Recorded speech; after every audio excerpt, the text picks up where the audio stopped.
All right, so at this point, we're looking at step three, okay? Step three, broad strokes. You've got a buyer, you had your consultation, you showed them some homes, maybe you're about to show them some homes, you just made an offer, you're just about to make an offer, and you need to get your opportunity set up. You've done that, your opportunity is all created in here. I can see it now. Your next step is to click Start a Transaction, and this is going to take us over into DocuSign. When you get to this dropdown, you can select yourself as the buyer agent. Make sure you select yourself so it connects to your DocuSign, and you do not need a buyer agent too, and then just hit confirm and sync. Now at this point, it's going to take us right into DocuSign and open up a room. I'm actually glad that it brought me to the login screen because it's going to do this for you as well if you haven't done it before. So you're going to need to log into DocuSign Rooms. This information you should have in your notes, or that you should have gotten it when you signed up. You gave this information to Skylar, Scott Leroy, so they should have it for you, or you could reset the password. So now we logged into our transaction room. This is what a brand new transaction room looks like. For a new deal, you can see some basic information is copied over from command. So it's very nice, makes it easy. The next step for us, again, broad strokes, not getting really into the nitty gritty here, is let's add those required documents. And I forget what the required documents are. So there's two ways to go back and look at it. You can go into command at any time and you can see, okay, during the consultation period, which is where we're at now because we haven't found a property, or we did and we're just getting our offer out there, we need to have these required documents taken care of. We need to have them signed. We need to have them uploaded into command. So we're going to go back over to documents here into our transaction room, and we're going to click on add, and we're going to add from DocuSign Forms. These are all of the forms that we all have access to. If this screen didn't pop up and there's a little logo for Realtor, you need to click on that. You need to find Nexus, that's our association, and you need to log in that way with your NRDS number. As soon as you do that one time, you'll never have to do it again, and then you'll have access to all of these standard documents. So for this deal, we're talking about a buyer. So if we click on this folder right here called Buyer Documents, we can see boom, boom, boom. Here's 3 required documents that the office put in there for us. That's great. So that's easy. They're right here. So we can just check them right off. These are all required. And was there anything else? Let me just make sure. Consumer information, dual agency, affiliated business. No, there wasn't. But there is another document that we want to have our buyer sign, the agency agreement, right? Always have your buyers sign the agency agreement.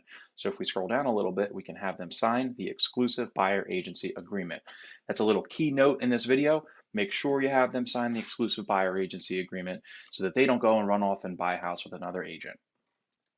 Click Add Selected. Now we've got these 4 documents added in the room, and we can fill them out and send them to the client. So I'm going to show you how to fill them out right here, and then in the next video I'll show you how to send them out to the client and then upload them into command for compliance. So it's very easy at this point. Now you can click on these forms. This is the affiliated business, so we can see, it gives us an address for a property. Well, we haven't found a house yet, so we're just going to type in TBD. Okay, just for now, we're just going to type in TBD, leave it alone. We're going to put today's date in there because we're just getting our search started. And we're going to scroll down, make sure everything looks good. It does. You can hit save. These are compliance documents, so you don't get yourself in trouble if you ever get audited by the Real Estate Commission. Exclusive buyer agency agreement, we'll go over that now. Pretty easy to fill out.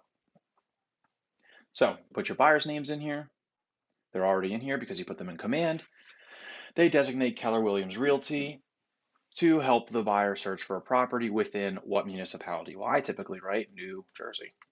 Okay. Does the buyer have a relationship with another broker? I sure hope not. No, this is your name, should be in here, our broker name. And you are always a buyer's agent and a disclosed dual agent if the opportunity arises. Obviously, you're going to sell, you have no problem selling a home to one of your buyers if that property is listed with this office, right? So the term of the agreement, you typically are going to put the date that you're having them sign this, which would be today's date. And it shall expire. We typically do these for 6 months, just like a listing agreement. So that would be 02/21/22, right? Of 2022. See, even I still myself on the 22nd day of February 2022, okay? Or 3 days after the receipt of the buyer's agent of written termination. So obviously your buyer can cancel this at any time. So how much commission is your buyer going to charge you? We typically are typing in per MLS here, but you can also type in minimum 2.5%. That's probably a better way to do it. That way, Arguably, if there was less than 2.5% commission, your buyer could be on the hook to pay the additional to get you up to 2.5%. But most properties are 2.5%, so you're safe that way. I personally probably would never charge a buyer anything additional than 2.5%. So, all right, moving on. We say 60 days in here. Looks good. That's it. Save and close. Other two documents are easy. Dual agency.